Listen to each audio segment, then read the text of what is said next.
मुझे गारंटी चाहिए थी। कैसी गारंटी? मैं नहीं चाहती कि रमशा के साथ भी वही हो जो सहर के साथ हुआ था।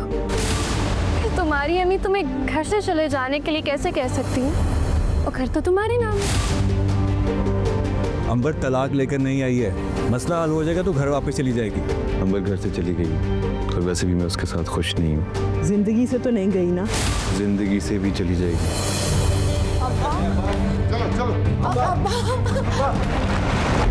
शहर का निकाह है इस जुम्मे को।